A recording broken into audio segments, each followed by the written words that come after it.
So, one of the reasons that I like to go over the vector math at this basic level is because our fundamental equations of kinematics are really vector equations. So I'm just going to grab those boxed equations from the equation sheet and put them here.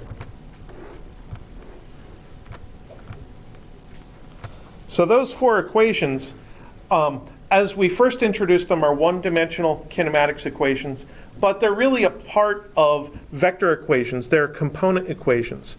So the first equation is delta r vector is v vector average delta t. So I just upgrade the delta x to a vector displacement. Upgrade the velocity x component to a velocity vector. And v average is 1/2 v initial plus v final. And delta v vector is equal to v final minus v initial, both vectors. And then the last equation, delta v is equal to a delta t, is kind of what I want to think about next and get some intuition about vector acceleration.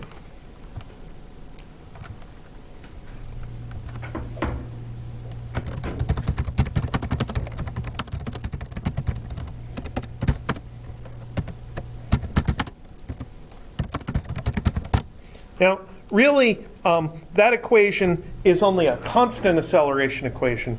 Really, acceleration is a derivative. So a vector is equal to the derivative of v vector with respect to t. And remember that in Calculus 1, the definition of a derivative involves subtracting and then dividing by the change in your variable, like df dx is delta f over delta x, and our vector operations, we know how to subtract vectors for the top of the fraction, and we know how to divide by a number to achieve the big fraction. So this derivative operation is easily a vector operation. And that means that a lot of the things that we learned about derivatives work just fine for vectors. Now, we also talked about the idea that v hat is equal to v vector over v magnitude. That for any vector, there is a corresponding unit vector. And one way to think about the unit vector is it is the direction only of the source vector. So if I had a velocity of 5 meters per second to the east, then my magnitude would be 5 meters per second, and the direction would be east. And for any direction you can think of, there is a corresponding hat vector. Some of them are named. That one's called I hat in the x direction, j hat in the y direction, k hat in the z direction if you're doing three-dimensional. Some of them are not necessarily named, but you can still represent the idea by taking any symbol and putting a little hat on top of it. So that means that v vector is actually v magnitude times v hat.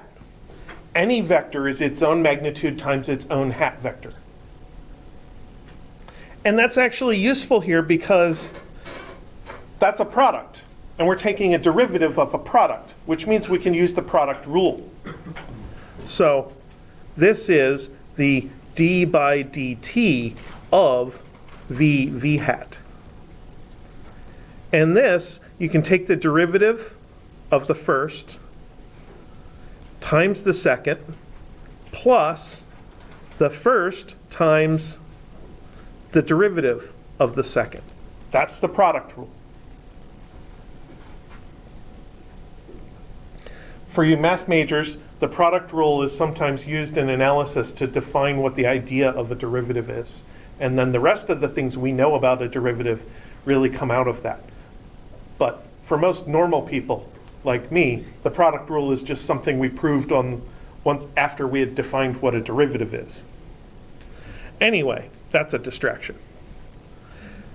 This expression I like. I like this expression because it splits my acceleration into two parts, two components. Because this is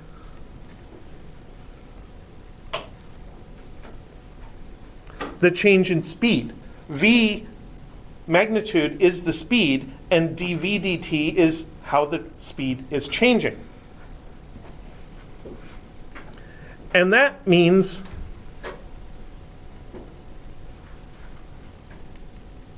the direction parallel to v.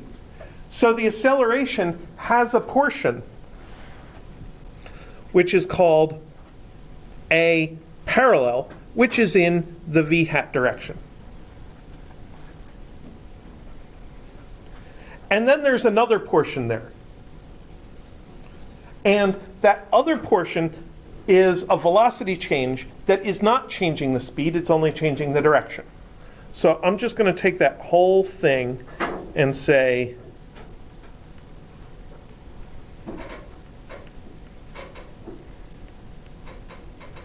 change in direction. And I'm going to call this plus A sub c. And that stands for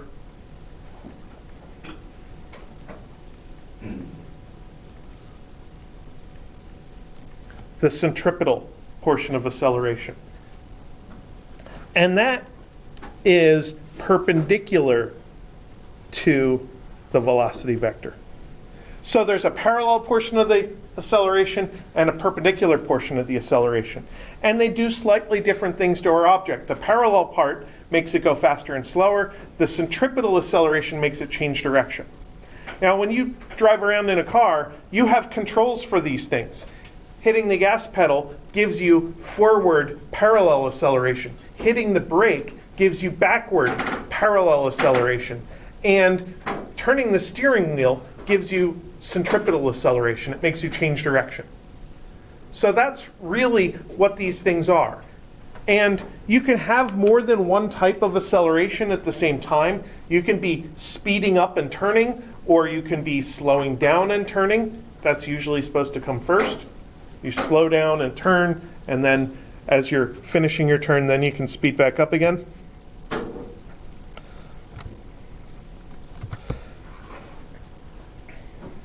But you want to have a mental link between acceleration and what happens to velocity. And that equation, I think, really understanding it, gives that mental link, that the parallel part of the acceleration changes the velocity magnitude, and the perpendicular part changes the direction of the velocity.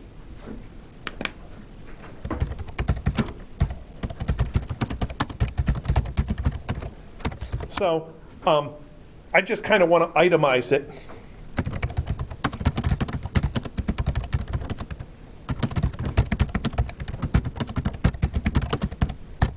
If you have acceleration in the same direction as velocity, it causes speeding up.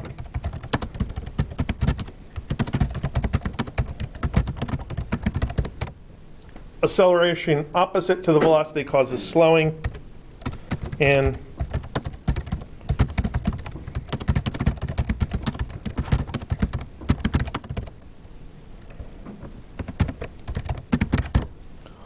acceleration perpendicular to the velocity causes curving.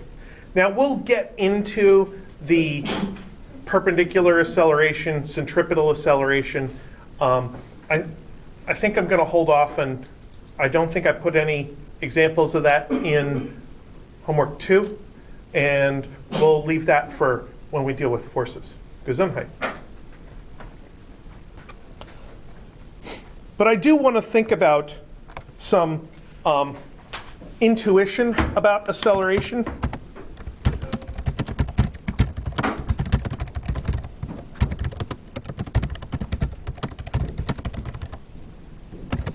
And the most common case that we're used to thinking about is the case of free fall.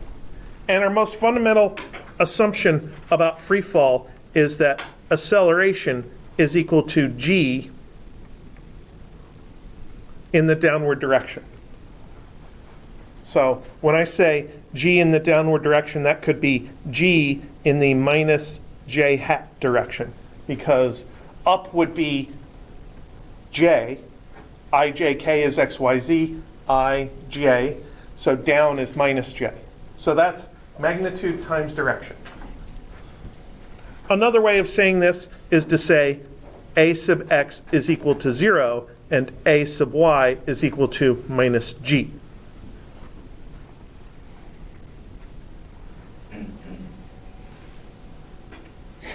So let's consider two possible trajectories for an object. And in one of them, we're going to have an object that basically goes straight up. And then here, it's going to be going up less. Here, it's going to be going up less. And here, it's going to be stationary. And by the time it gets down here, it's going to be going downward. Here, it's going to be going downward fast. And here, it's going to be going downward really fast. And this entire time, the acceleration is pointing down. So here's our v, v. All those arrows represent v. The dot represents the actual object. And during the first part of the motion on the way up, the velocity arrow gets shorter and shorter and shorter as the object slows till it gets to the top, where it has 0 velocity, and then it comes back down, and as it comes back down, it goes faster and faster and faster. So that is the first two bullets of my understanding of acceleration that you absolutely must have. That acceleration opposite to velocity causes slowing, and acceleration with velocity causes speeding up. Then I want to think about an object that is launched like that, that follows a path that you're probably pretty familiar with, because almost all of us have thrown and caught things at some point or another. Whether we're good at it is a completely different question. And again, during this process, the A points down the entire time, straight down.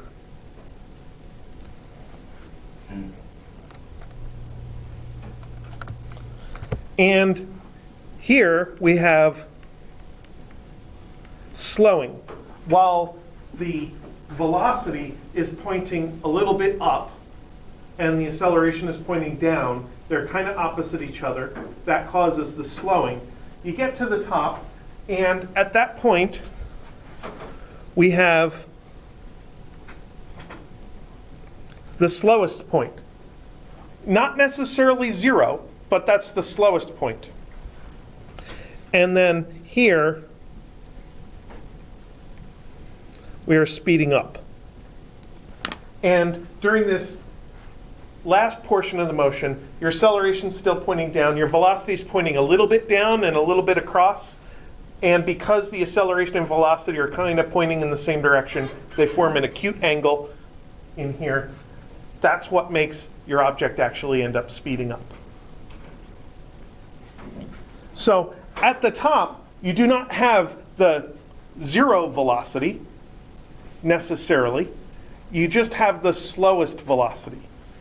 And by saying a sub x equals 0, you could also say delta v sub x is equal to 0, or v sub x is equal to a constant. If something doesn't have a derivative, it is a constant.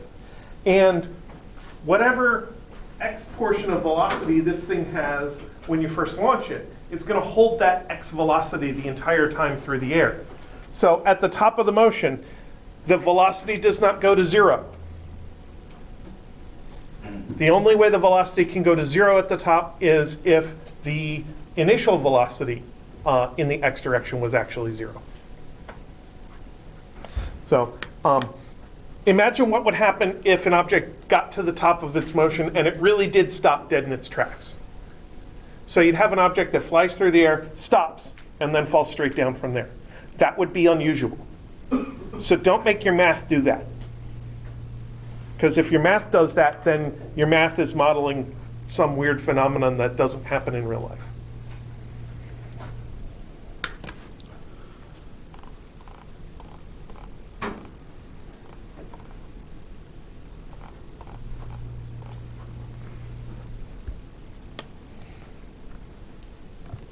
Now,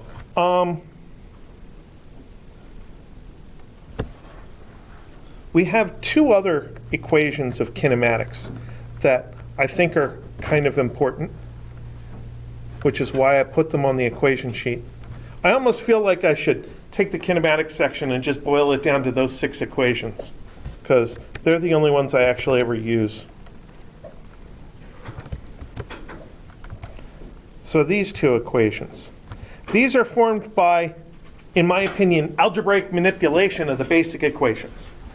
And the first one only involves regular vector operations we have defined already. Addition, subtraction, scalar multiplication, and division. So we can upgrade this to a vector equation. V initial vector delta t plus 1/2 a vector delta t squared. By the way, does anybody have any idea why I write delta t squared with parentheses? It's not like you don't extend squared. Yeah, because delta t parentheses squared is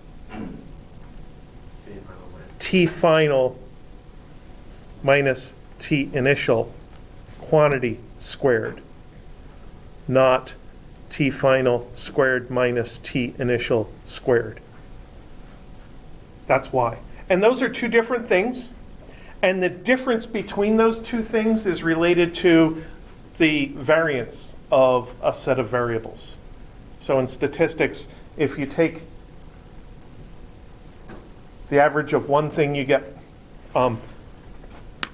if you calculate it one way, you get one thing. If you calculate it the other way, you get a different thing. And the difference between them is related to variance and standard deviation. So anyway, I don't actually want these things here, so I'm just going to go get rid of them. Okay. Here, this equation was formed partly by multiplying some vector components times each other. And we have a residual of that in that we have an x component times an x component of acceleration times x component of displacement. So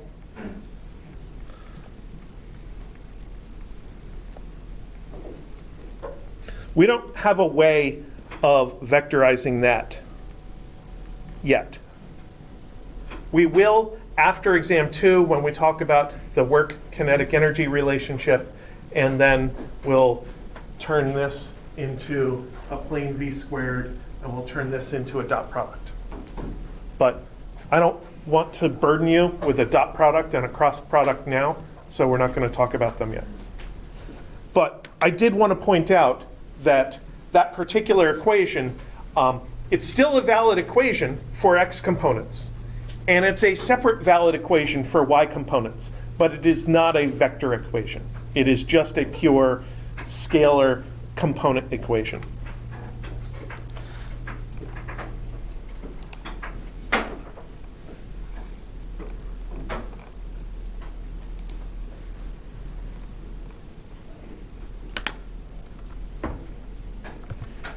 So I wanted to do some weird example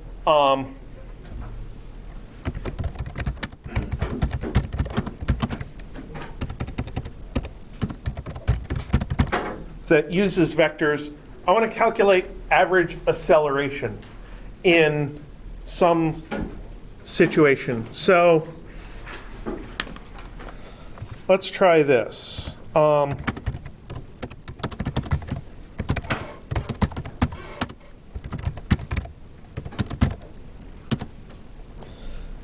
We'll have a car moving 20 meters per second eastward, and then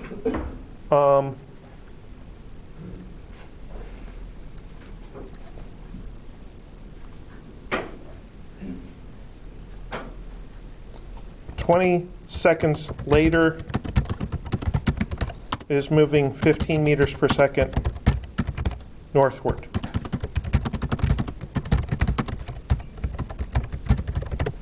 And I want to know what the average acceleration is.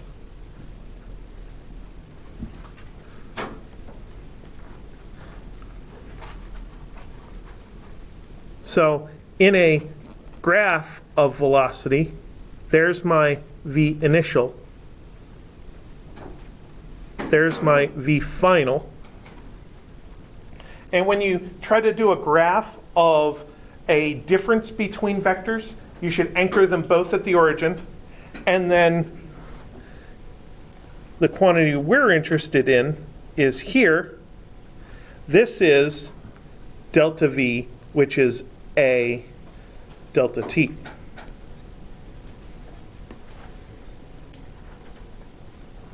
So this length is 20, this length is 15, and usually doing a graphical drawing of addition or subtraction doesn't get you much mileage, but if you have vectors that happen to be perpendicular, if everything is on cardinal directions, then you can jump to some conclusions pretty quickly using this. So one thing I can say is that delta v magnitude, so delta v vector magnitude, is the square root of 15 squared plus 20 squared, which happens to equal 25 meters per second, because I built a 3-4-5 triangle here. And then the acceleration magnitude is delta v magnitude over delta t is 25 meters per second over 20 seconds is 1.25 meters per second squared.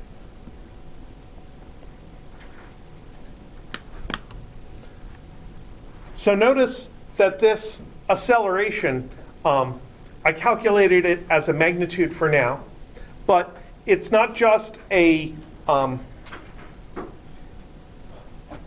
it is not just a magnitude, it also has direction. There's a green arrow in the drawing, or I'm sorry, it's not green, it's blue. It's a blue arrow in the drawing, which is in the same direction. So in here, there's another parallel arrow that is the acceleration vector.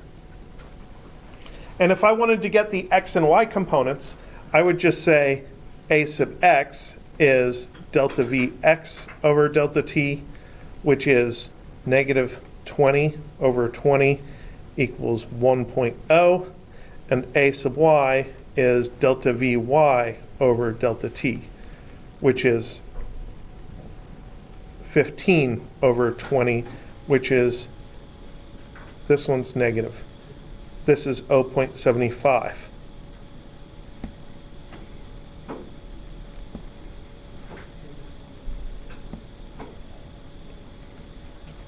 So notice that this acceleration has to do two things.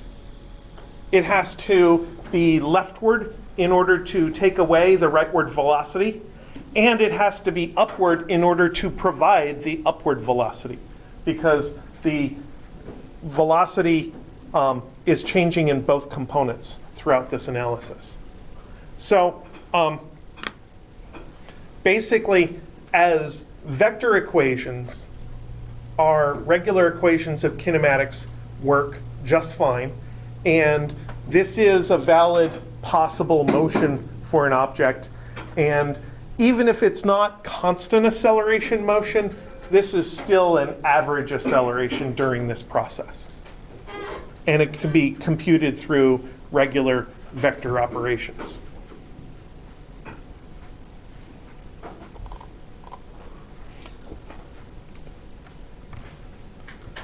Now,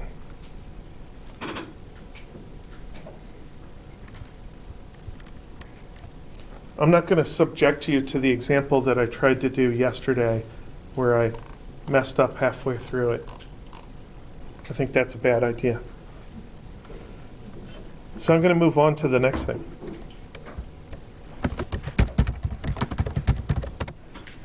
So, one of our main examples of 2D kinematics is projectile motion. And projectile motion is, like I mentioned, just the exact same thing as free fall.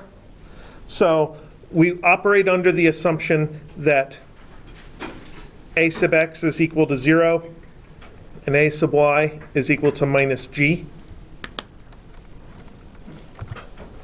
And of course, with projectile motion, you could launch something upward, in which case it goes up to the top of an arc and comes back down.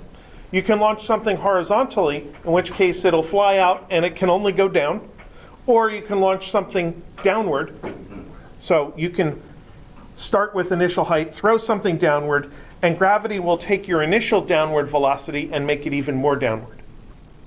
So those all provide slightly different quirks throughout the algebra that you have to do. But the easiest one to deal with is the horizontally launched projectile. And the easiest horizontally launched projectile to have is something that you slide off a desk. So I'm going to take my car keys. No, I'm going to take my house keys because they're less damageable. And I'm going to slide them off the desk. So they bounced. They landed here where my foot is. And I'm going to measure the initial height of the table and the horizontal distance here. Now, when I look at that table, I have this like virtual ruler that pops out, and I can see it right in front of there. And the table is 1.1 meters tall. And then the distance from the table, I'm going to go with 3 meters. Does that seem reasonable? Yeah. Super extra accurate measurements here.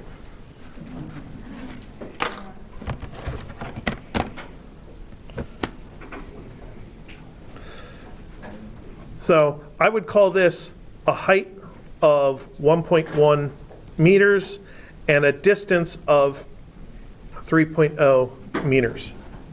That distance in this context is often called the range of the projectile motion, the horizontal span of the motion. So if we set up a drawing of this, I always draw it going from left to right, so I'm going to do that. Our projectile starts out on the edge because, remember, your projectile motion starts the moment the projectile leaves the launcher. The launcher was the table. So the edge of the table is where our motion starts. And it's going to fly out and immediately start bending down. And it's going to bend down faster and faster and faster until it hits the ground. Right there.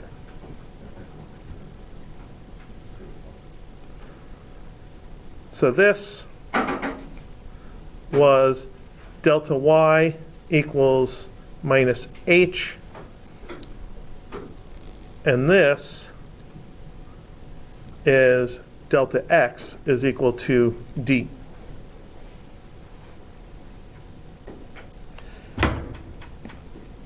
So in the x direction, I can just do delta x is equal to vx delta t. This is v, I'll call it v naught.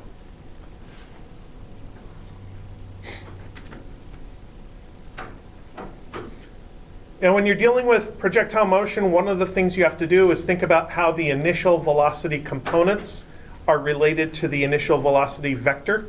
Sometimes you know the components at the beginning. Sometimes you know the magnitude and direction. Sometimes you calculate them partway through. Here, I know the initial velocity direction, but I do not know the magnitude. So I'm going to symbolize the magnitude. And then when I think about the components, I know that because this vector is horizontal, it's going to be all x component and no y component. So all of that magnitude of initial velocity is going to be right here. And this is going to be distance of launch. Now in the y direction, I do have acceleration, so it's VIY delta t plus 1/2 AY A delta t squared. And this turns into h equals 1/2 gt squared. So I only have one process, so I drop the deltas from my times, and my delta y is minus h, but my acceleration is minus g, so the minuses cancel. And then the initial y velocity is 0 because it's a horizontal launch. The horizontal launch is the easiest case to analyze. So then to solve, I just figure out what I know, what I don't know. I know almost everything in the y equation, so I start there and solve for t. It's 2h over g square root is 2 times 1.1 over 9.8 square root. And that turns into the square root of 2 times 1.1 over 9.8 is 0.474. And that's the real key to the horizontal launch here, is I get a time out of this result even though I did not have a stopwatch available. So that height, that 1.1 meters of height, was really my timing mechanism. And then I can take the x equation and say v sub x is equal to, well, v naught.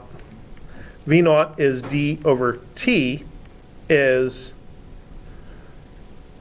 3.0 meters over 0.474 seconds.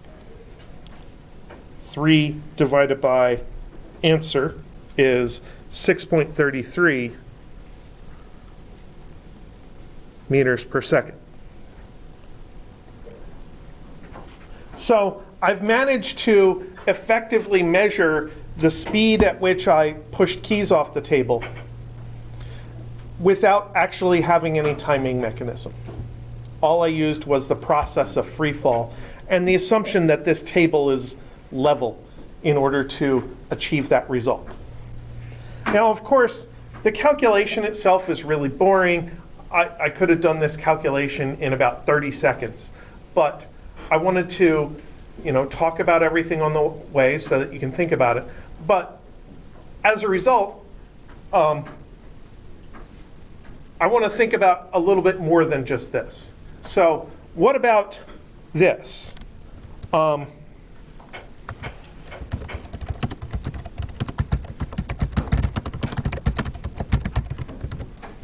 Which of these length measurements is more critical? So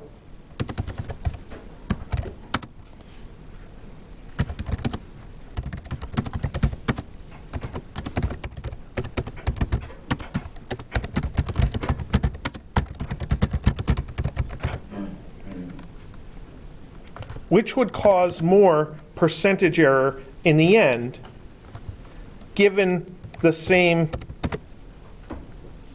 measurement percentage error? So I had 2 length measurements. Which one do you think I need to measure more accurately? The height? So how do percentage uncertainties carry through in a calculation? They compound. Now I'm trying to think about a case of one or the other. So I don't have to worry about how they compound, but I do have to think about how one uncertainty propagates through. So let's try the height error. Let's do plus 5%. So then t is equal to the square root of 2 times 1.1 times 1.05, there's my height error right there, over 9.8. So I'm going to go back and repeat this calculation and insert in there a times 1.05 and get 0.486 seconds. And then V naught is 3 over 0.486. So I just pull up my 3 divided by answer and I get 6.18 meters per second.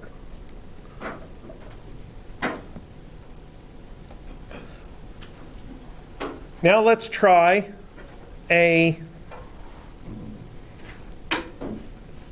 range error of plus 5%. So now we have t equals 0.474 seconds. The original time, I'm going to keep that. And I'm going to try my V naught is 3 times 1.05 over 0.474. So I'm going to go fetch my original time here. All right. And then I'm going to go 3 times 1.05 over answer. And I get 6.65.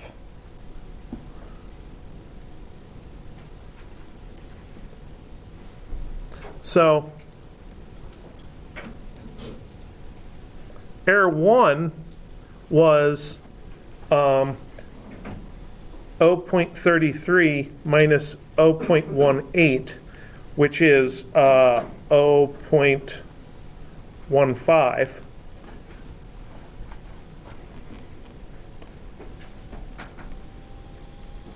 And error 2 is 0.65 minus 0.33 equals 0.32. This is twice as much error as that was.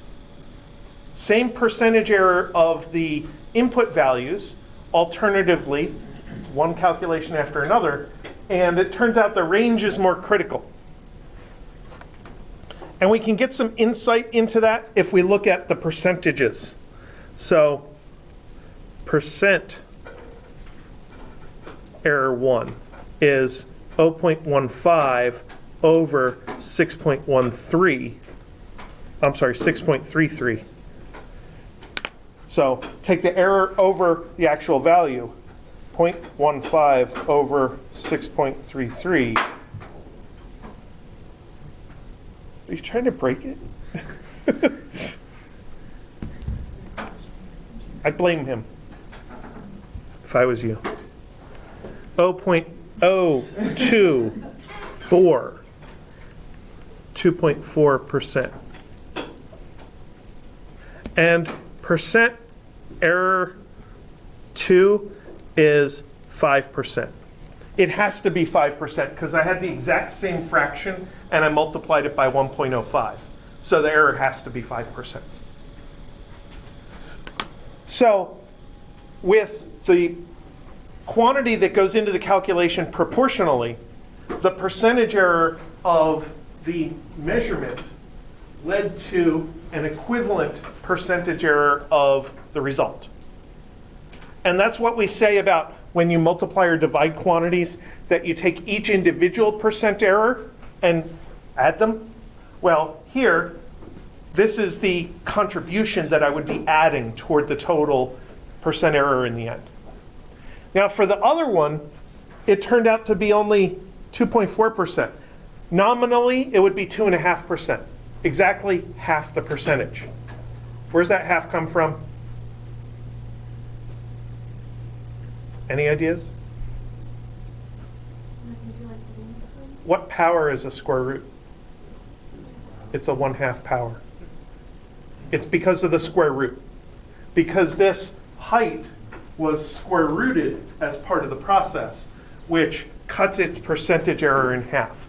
So we say that when you're calculating the contribution of a quantity that is square rooted or even raised to a power, that you take the percentage and multiply by that power, or you multiply by 1/2 for a square root.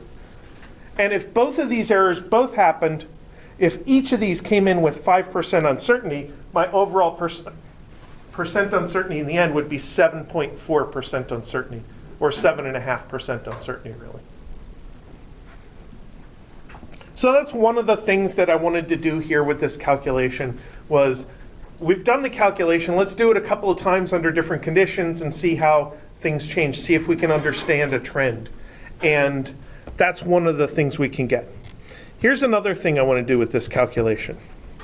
Okay.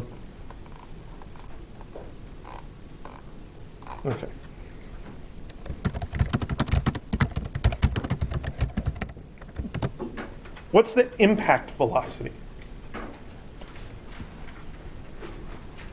So we had Vx was, we ended up calculating at 6.33 meters per second.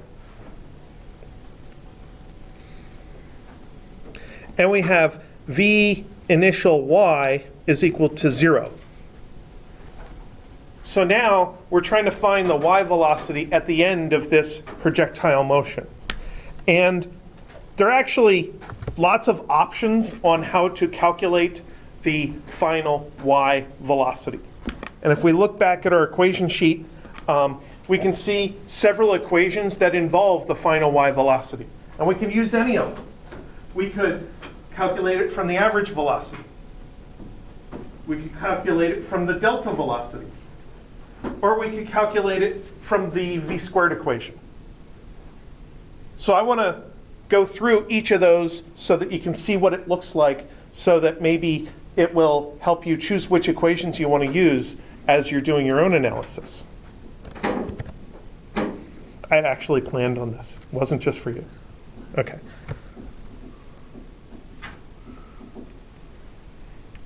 Option 1, V average y is delta y over delta t, which is negative 1.1 meters over, what's the time? 0.474 seconds, 0.474 seconds. So 1.1 divided by 0.474 equals 2.32, negative 2.32 meters per second. Now that is not V final y, that's V average. So let's think about this. V IY is 0, V average y is negative 2.32, and V final y is something else. And our equation that relates those three quantities, of course, says that for constant acceleration, which this is, the average is halfway between the initial and the final. So these three things form a list, progressive equally spaced list. And this one is negative 4.64 meters per second. We literally just have to double it to find that. So that's option 1.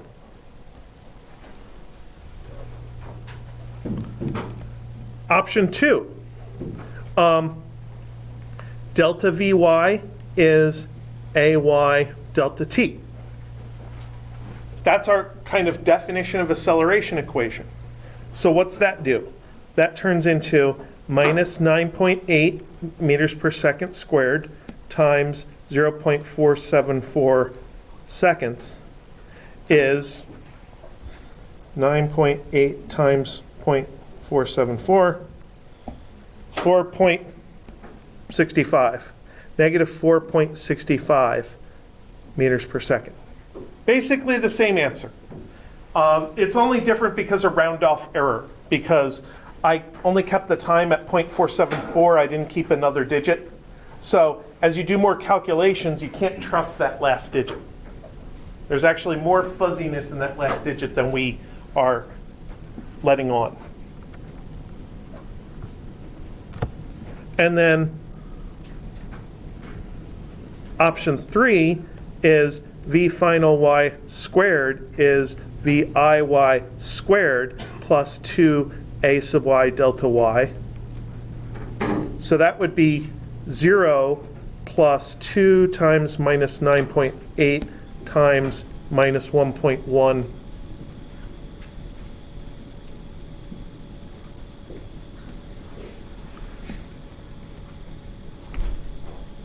So 2 times 9.8 times 1.1 is 21.56.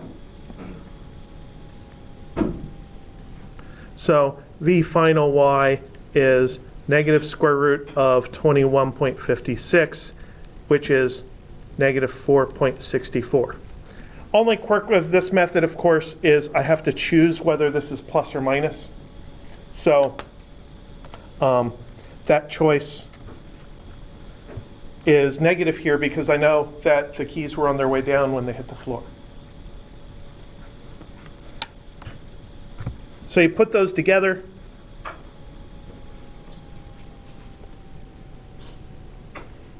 And we have out here somewhere is V final x is just plain Vx is 6.33.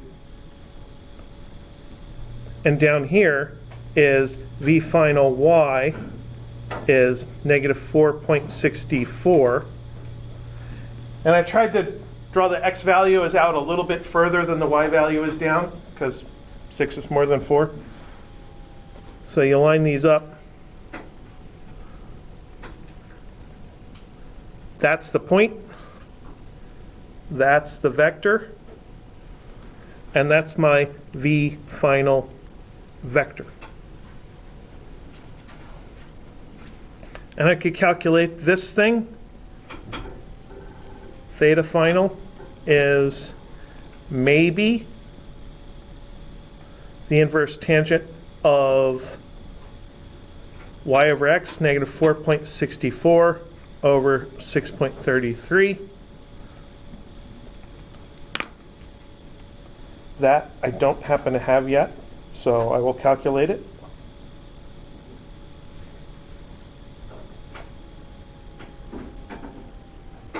Negative 36.2 degrees. And then we stop and think, is that the angle we want? Do we expect this to be 32 degrees below the x-axis?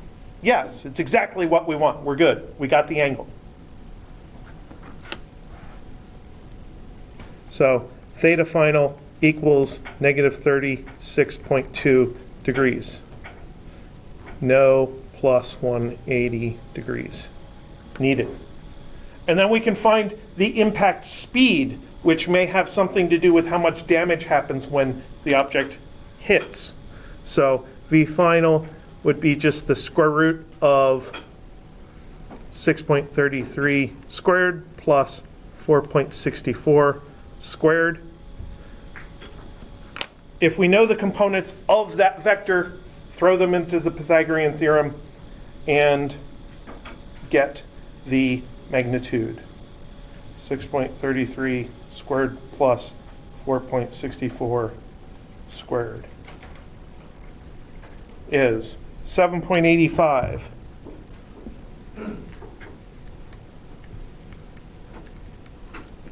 So, as expected, the final speed is faster than the launch speed. The launch speed was just the 6.33. The keys landed faster than they left the desk because gravity made them go faster as they went downwards. And they hit at roughly a 36-degree angle.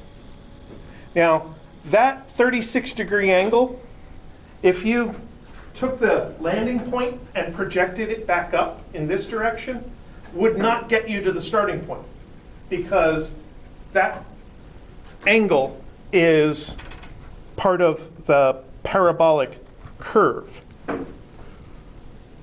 So when we have this thing here with this thing here, and we go across to there,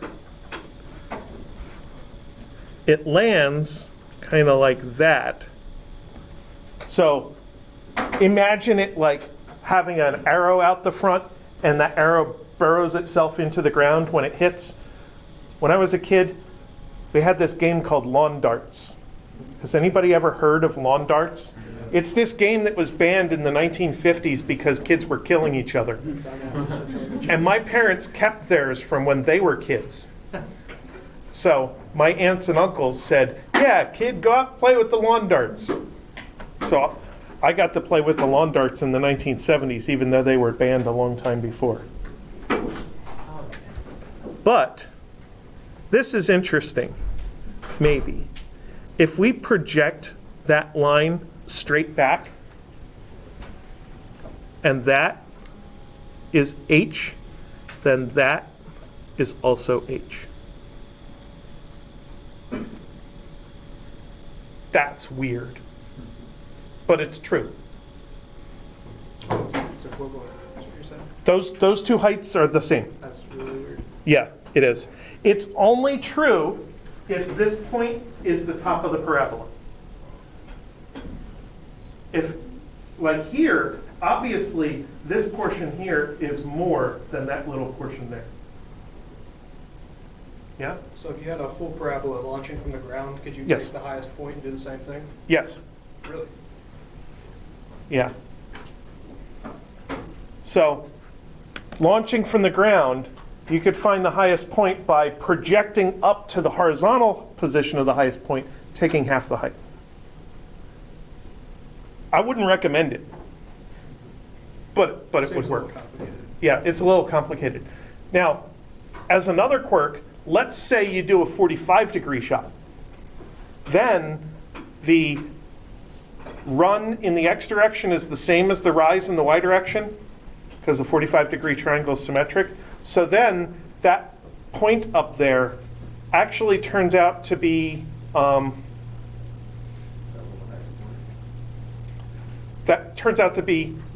point of that triangle turns out to be the height of the range, where it'll land if you leave it keep going. There's this whole symmetric diagram that probably Archimedes drew. So,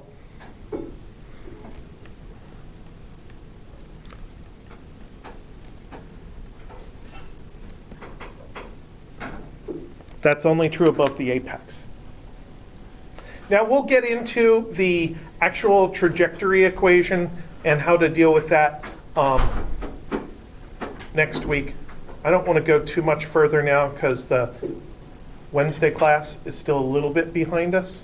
So we're all going to finish up next week at the end of Thursday, having talked about, what's it called? Relative velocity. And then the test is that following Tuesday? Following Thursday. Following Thursday. The following Tuesday is a peer review day. It's a chance to breathe. Yeah. 2 weeks from today is exam 1.